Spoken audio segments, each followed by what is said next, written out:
안녕하세요. 이혼하거나 고쳐 살거나 주쌤입니다. 많은 분들이 대체 바람난 배우자와 언제 이혼을 해야 되냐 이렇게 물으시는데요. 본인이 처한 상황 그리고 바람의 단계를 잘 아셔야 합니다. 일단은 남편이 배우자가 바람이 났더라도 할 걸 다 해야 합니다. 배우자 곁에 있는 상간자를 응징하고 떼내야 되는 거죠. 그러기 위해서 증거 잡고 상간자 소송하고 박살내고 하는 거잖아요. 그리고 상간자가 떨어져 나가면 그때 배우자가 다시 가정에 기웃거린다. 낙동강 오리알처럼 갈 곳 없고 정 붙일 곳이 없어야 가정으로 돌아와서 충실히 부모 노릇을 하면서 삽니다. 그래서 배우자가 바람을 피우고 있을 때는 충동적으로 감정적으로 내가 힘들어서 사랑하지 않으니까 배신감이 커서 믿을 수가 없어서 슬퍼서 이혼을 하지 마시라고 말씀을 드리는 거예요. 이성적으로 판단을 해야 나중에 후회가 없잖아요. 바람 피우는 중에는 나와 배우자 모두 제정신이 아니기 때문에 이성적인 판단이 불가능하니까 시간을 좀 두고 보셔라 이렇게 말씀을 드리죠. 근데 제가 지난번 영상에서 바람 피운 배우자가 이혼 요구를 할 때 이혼을 안 하고 버티다가 오히려 손해를 본 사례 2가지를 말씀을 드렸습니다. 그래서 이번에는 바람난 배우자와 이혼을 해야 할 때 그럼 이제 그만 이혼을 받아들여야 되는 단서, 이런 경우에는 이혼해도 된다, 이런 단서들을 제가 얘기해 보겠습니다. 첫 번째는 배우자 인성이 원래 개차반일 때입니다. 배우자가 바람 피우는 중에는 배우자의 가치가 되게 높아 보여요.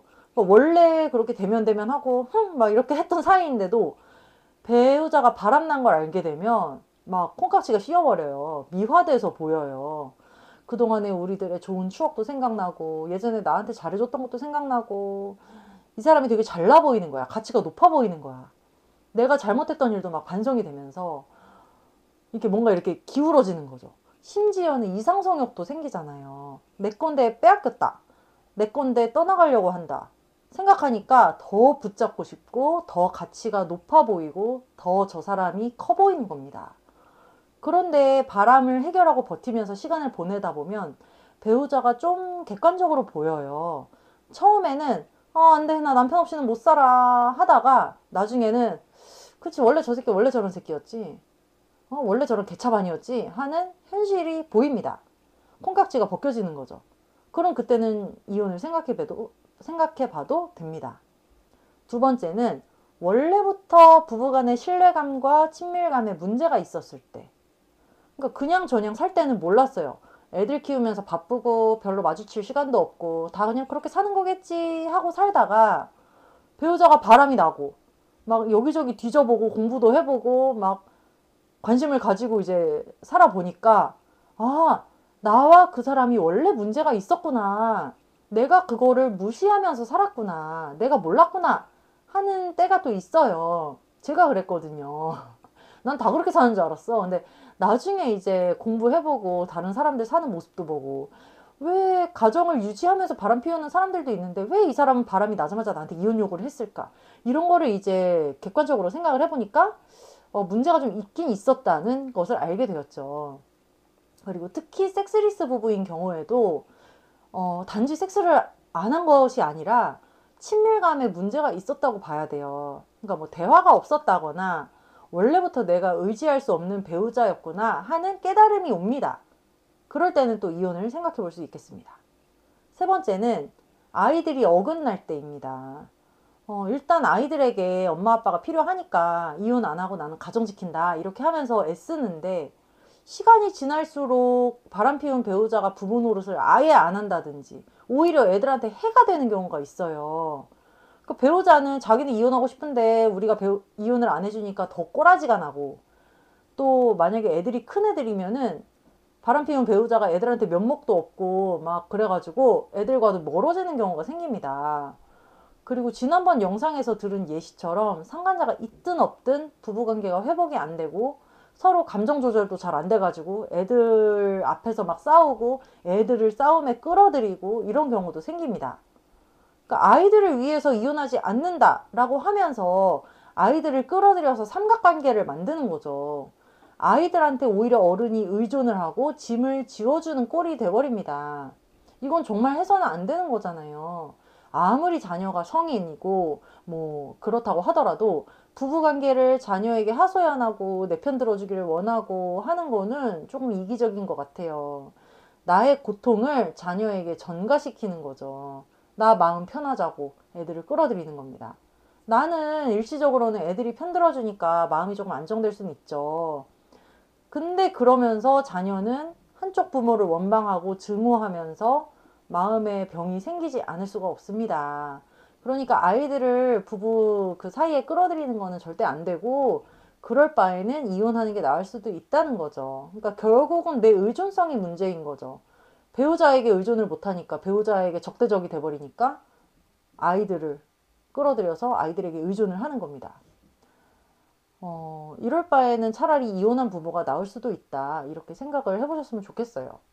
그리고 네 번째는 재산이 점점 꺾이고 있을 때입니다. 버텨서 얻을 게 있어야 이혼을 안 하고 버틴 보람이 있잖아요. 저처럼 이혼 안 하고 버텨가지고 재산 분할을 받았잖아요. 근데 버티면서 재산을 상대방이 점점 빼돌린다든지 탕진한다든지, 근데 물론 이혼 소송까지 가면 파탄 이후에 배우자가 개인적인 목적으로 빼돌린 돈, 쓴 돈은 재산 분할에 반영이 돼요. 하지만 그 시간을 버티면서 너무너무 불안하죠. 그리고 이혼 요구하면서 생활비 안 주는 남편들도 있잖아요. 애들 양육비도 당연히 안 주고 그러면서 하는 말이 이혼하면 줄게, 이혼하면 양육비 줄게, 이혼하기 전에는 난 못 줘. 안 줘도 법적으로 아무 문제가 없거든요. 그러니까 상황을 봐서 제가 말씀드리는 이 조건들이 다 내 얘기다 싶으면 그냥 이혼하고 법적으로 정리하고 정당하게 양육비 받는 게 나을 선택일 때도 있다 하는 겁니다. 그리고 이 모든 것의 필요 충분 조건이죠. 내가 경제력이 있어야 된다. 다섯 번째, 내가 경제력이 있을 때 먹고 사는 게 문제죠. 그러니까 이혼을 하기 위해서 경제력이 있어야 되고, 경제력이 있어야 이혼을 하고, 그러니까 이혼 못하는 것도 다 경제적 독립이 안 돼서 그러는 경우가 많잖아요, 우리 여자들이요. 그러니까 내가 경제력이 있는데 고통받고 스트레스를 받으면서도 이혼을 안 하는 거는 정서적 독립이 안 된 거죠. 이혼을 못하는 게 아니라 안 하는 거죠. 그러니까 이혼하면 죽는 줄 아는 분들이 많아요.